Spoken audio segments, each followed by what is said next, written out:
John Guare's 1990 play 6 Degrees of Separation has returned to Broadway for the first time with a starry cast led by Allison Janney, John Benjamin Hickey, and 2017 Tony nominee Corey Hawkins. We sat down with Guare in the lower lobby of the Barrymore Theatre to talk about what inspired his masterwork all those years ago.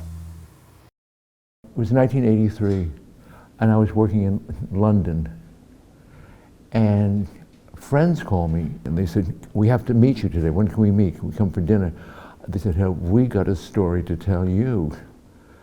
And I remember so clearly I met them that night, and they told us this event that had happened 2 nights before, where they had let this young man in, who was a friend of their children, into their house, and this event that happened, and it turned out that the children didn't know him, that he wasn't who he was, and it was just, it was a lot of chaos suddenly. It was brought into their lives.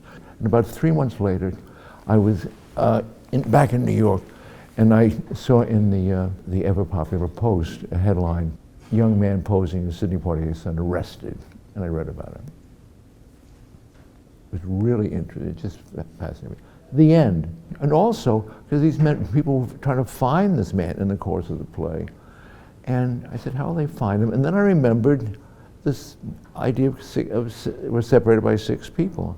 And it seemed to me to be that in America, or in the world, we're all on a trail connection to 6 other people, unless you're in a minority, unless you're some people that fall through the cracks. So the play had a title suddenly. 6 Degrees of Separation. Years after hearing the anecdote about the young con artist, Guare found himself writing the play very quickly over the course of a holiday weekend. He is thrilled with the new production, but shuns the word revival. It was 1989 over Labor Day weekend, and I started typing, and I just started writing the first scene of the play. I followed the play, and it wrote itself as if it had been working itself out, spending the last 6 years working itself, figuring it out. I wrote the play very quickly. On Monday morning, I went to the beach. So happy that I had written a play. Wow. And there it was. And I printed it out, and then I walked over and I gave a copy to Bernie Gersten, my friend who was, the director of Lincoln Center Theater.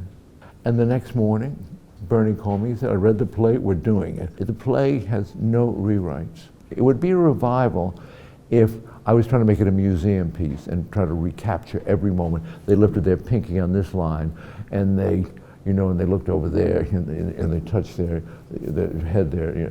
No, that would be a revival if you're trying to revive something. This is trying to breathe. This is re-examining, looking at the play and seeing what a new generation of people have to say to the play. We're not trying to recreate the past. We're trying to think, does this play have anything to say today? And shockingly, it did.